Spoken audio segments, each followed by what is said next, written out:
Hello दोस्तों, मैं धीरेन स्वागत करता हूं आपका एग्जाम स्टडी विद संगीता में। दोस्तों, आज के इस वीडियो में हम कवर करेंगे रेलवे ग्रुप डी परीक्षा 2021 के लिए मैथ के कुछ मोस्ट इम्पॉर्टेंट क्वेश्चन को।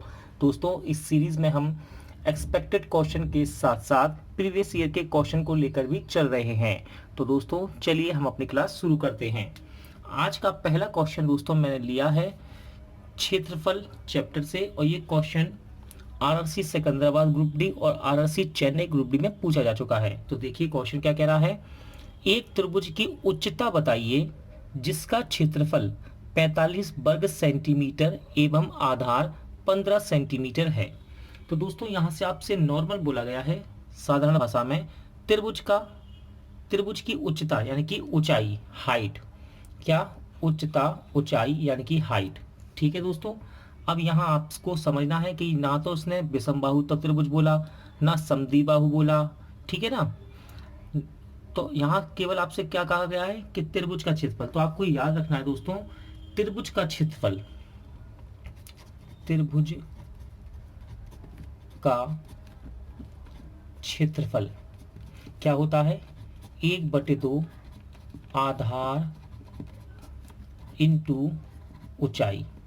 ठीक है दोस्तों, अब हमने कैसे फॉर्मूले को समझा। देखिए यहाँ पर आपसे आधार दे रखा है और क्षेत्रफल भी दे रखा है और आपसे हाइट पूछ रहा है।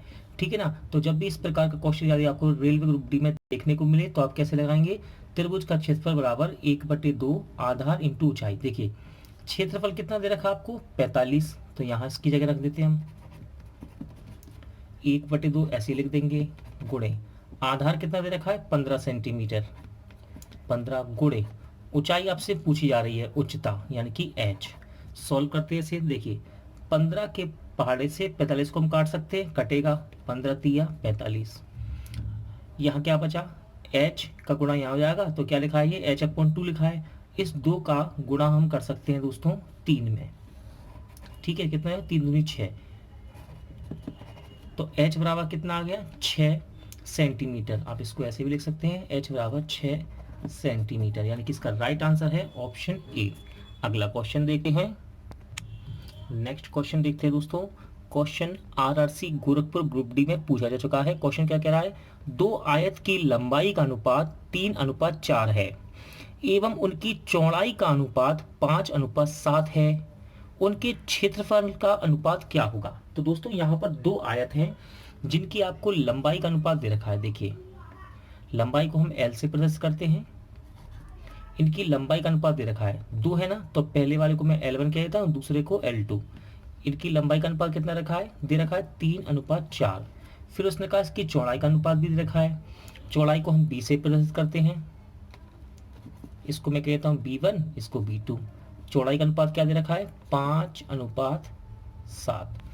अब आपसे पूछा जा रहा है उनके क्षेत्रफल का अनुपात क्या होगा। तो देखिए दोस्तों, पहला वाला आयत का क्षेत्रफल क्या होता है? आयत का क्षेत्रफल लंबाई गुणे चौड़ाई यानी कि L/B होता है ना। तो यहाँ पर दो आयत हैं, तो उनके क्षेत्रफल का अनुपात क्या होगा? तो पहले वाले का होगा L1 B1, दूसरे का L2 इंटू B2। ठीक है दोस्तों, इसे हम रख देते हैं अनुपात में। ये पहले वाले का क्षेत्रफल है, ये दूसरे वाले का, लंबाई गुणे चौड़ाई, लंबाई गुणे चौड़ाई। देखिए L1 कितना है? 3, और B1 कितना दिया है? 5 अनुपात L2 कितना है? 4, और B2 कितना है? 7। गुणा करते हैं, 5 तिया 15 अनुपात 7 चौके 28, यानी कि इनके क्षेत्रफलों का अनुपात कितना आएगा? 15:28। इसका राइट आंसर रहेगा ऑप्शन ए। अगला क्वेश्चन देखते हैं। इंपॉर्टेंट क्वेश्चन रहेगा दोस्तों। क्वेश्चन है धारा नाव से, और याद रखिएगा धारा नाव का चैप्टर मैंने आपका पूरा कंप्लीट करा दिया है। ठीक है ना। इससे पिछले वीडियो में आप धारा नाव को सीख सकते हैं। देखिए क्वेश्चन क्या कह रहा है। एक नाव धारा के अनुकूल, अनुकूल का मतलब होता है दोस्तों दिशा में। क्या होता है? दिशा में। अनुकूल का मतलब होता है दिशा में। एक नाव धारा के अनुकूल जाने में धारा के प्रतिकूल यानी कि विपरीत, विपरीत, प्रतिकूल का मतलब क्या है? विपरीत। प्रतिकूल जाने में आधा समय लगाती है। स्थिर जल में नाव तथा धारा की गति का अनुपात क्या होगा?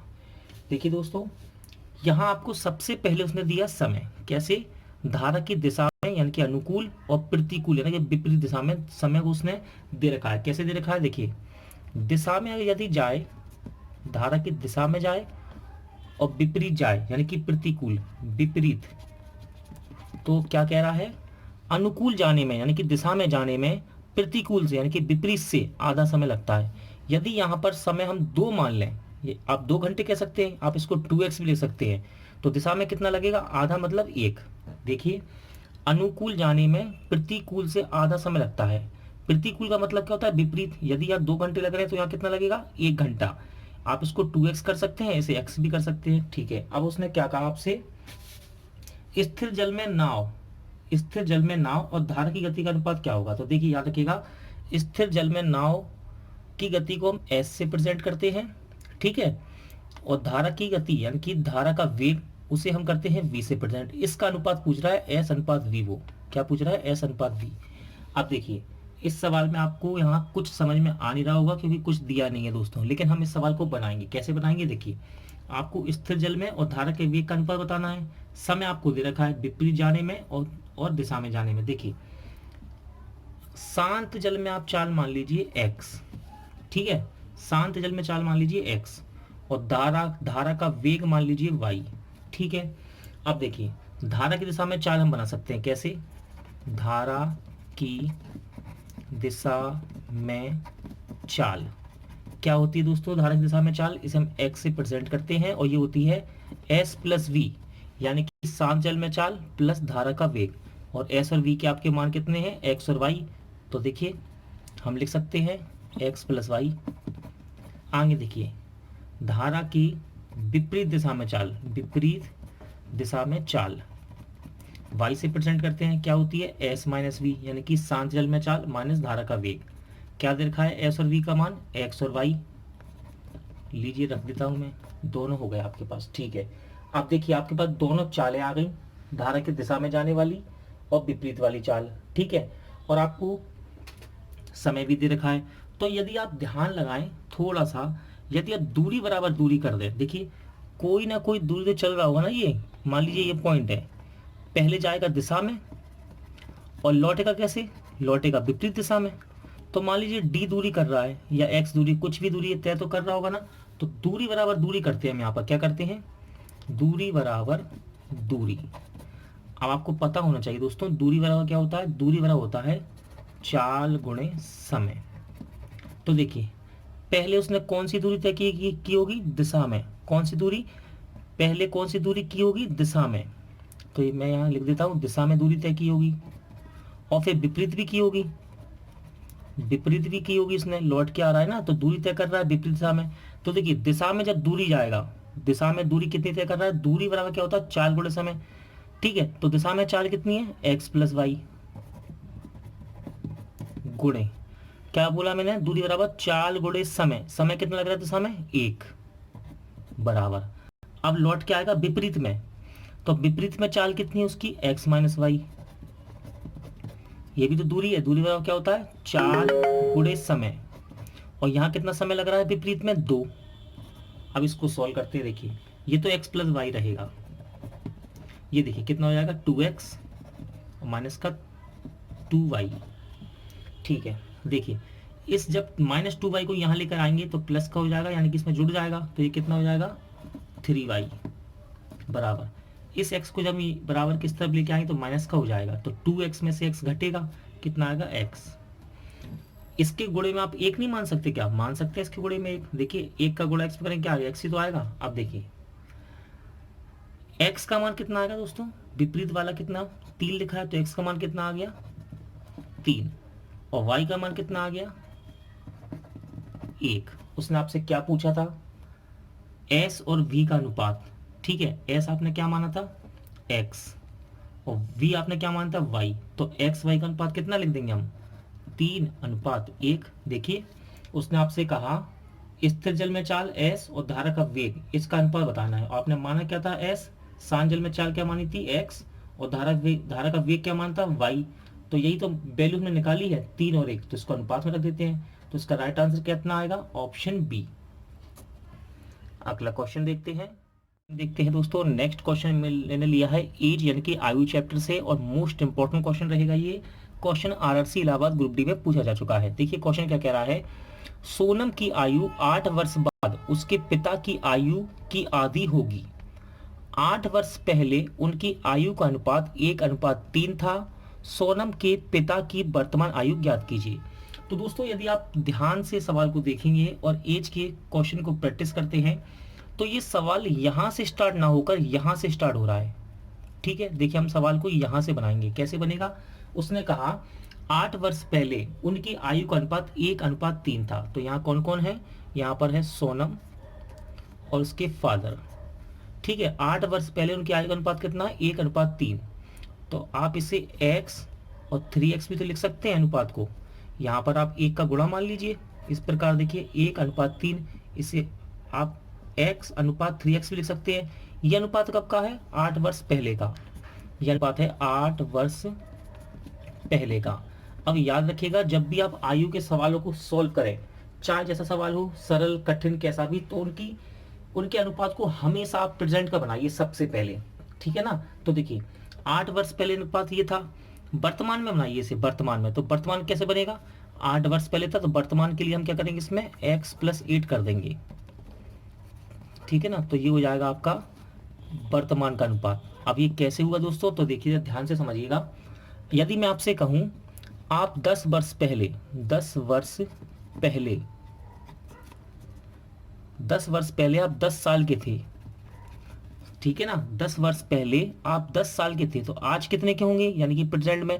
तो आज आप अपनी आयु में 10 ही तो जोड़ेंगे, तो आपकी प्रेजेंट की आयु कितनी हो जाएगी? 20। फिर से सुनिए, 10 वर्ष पहले आप 10 साल के थे। ठीक है, 10 वर्ष पहले आप 10 साल के थे, तो आज कितने के होंगे? तो अपनी वर्तमान आयु निकालने के लिए आप उसमें 10 जोड़ेंगे ना। इसी प्रकार देखिए 8 साल पहले की आयु का अनुपात ये था, 8 साल पहले, तो वर्तमान में क्या होगा? इसमें आप 8 ही तो जोड़ेंगे, तो ये वर्तमान बन गया। अब देखिए कंडीशन क्या कही सवाल में। कंडीशन कह रहा है सोनम की आयु, ये है सोनम की आयु, 8 वर्ष बाद उसके पिता की आयु का आधा होगी।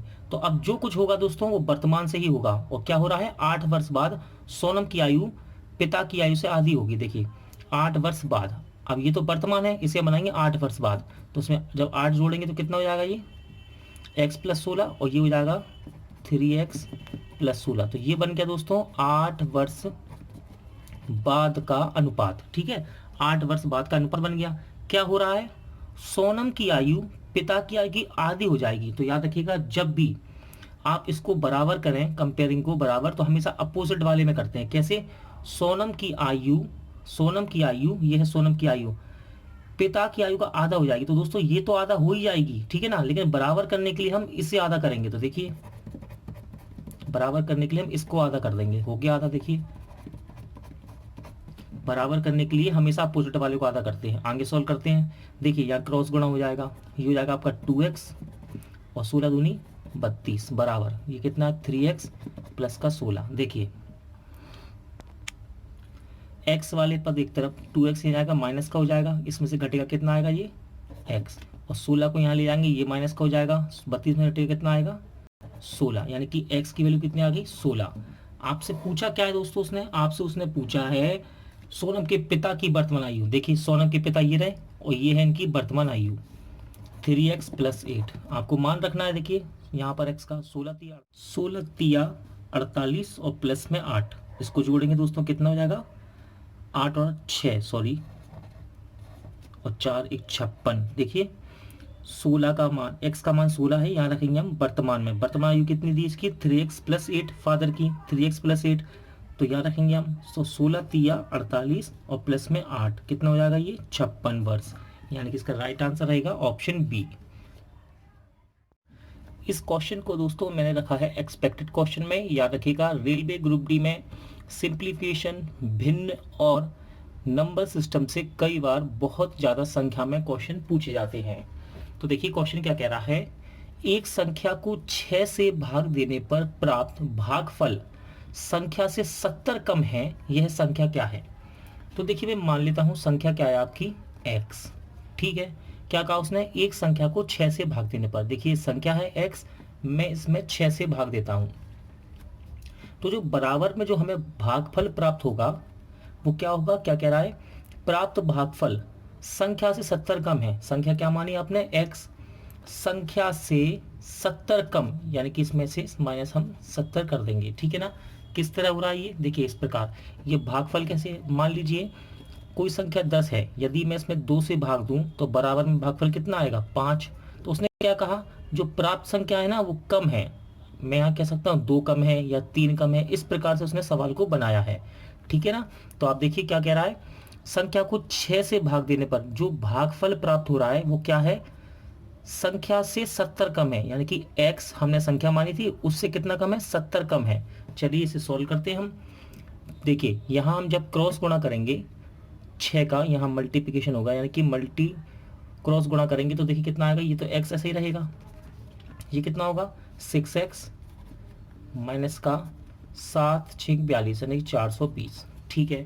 देखिए x वाली संख्या हम एक तरफ कर लेते हैं। देखो इस माइनस के 420 को यदि हम यहाँ लाएंगे बराबर की इस तरफ, तो ये प्लस का हो जाएगा कितना, 420 बराबर। इस x को जब बराबर के यहाँ लाएंगे, प्लस का है ना, जब यहाँ आएगा तो क्या हो जाएगा, ये माइनस का, ठीक है ना, माइनस का हो जाएगा। तो देखिए कितना आ गया, 420 बराबर 6x में से x घटेगा कितना आएगा, 5x। काटते हैं दोस्तों, देखिए 5 के पार से 420 को, 5 8 40, 2 बचेगा, 0 उतारेंगे, 5 चौके 20, यानी कि x का मान कितना आ गया, 84। तो संख्या आपकी कितनी निकल के आई दोस्तों, 84। आपने संख्या कितनी मानी थी, x, और वो कितनी आई, 84, यानी कि आपका राइट आंसर रहेगा ऑप्शन बी। अगला क्वेश्चन देखते हैं। इस क्वेश्चन को भी दोस्तों हमने एक्सपेक्टेड में रखा है। देखिए क्वेश्चन क्या कह रहा है, एक संख्या को अपने 10 गुने के साथ जोड़ने पर 264 प्राप्त होता है, यह संख्या क्या है। तो हम मान लेते हैं संख्या है x, क्या माना, संख्या कितनी है, x, ठीक है। क्या कहा, एक संख्या को यानी कि x को अपने 10 गुना में, तो दोस्तों संख्या अपनी 10 गुना कब होगी, जब हम इस संख्या में 10 का गुणा करेंगे। तो देखिए दोनों संख्या बन गई ना। देखिए क्या कह रहा है, एक संख्या यानी कि x को अपने 10 गुने में, देखिए इस x का मैं 10 गुना कर दिया, 10 गुने के साथ जोड़ने पर, जब हम इसे जोड़ते हैं आपस में, जोड़ने पर 264 प्राप्त होता है। तो बराबर में हमें कितना मिलता है, 264।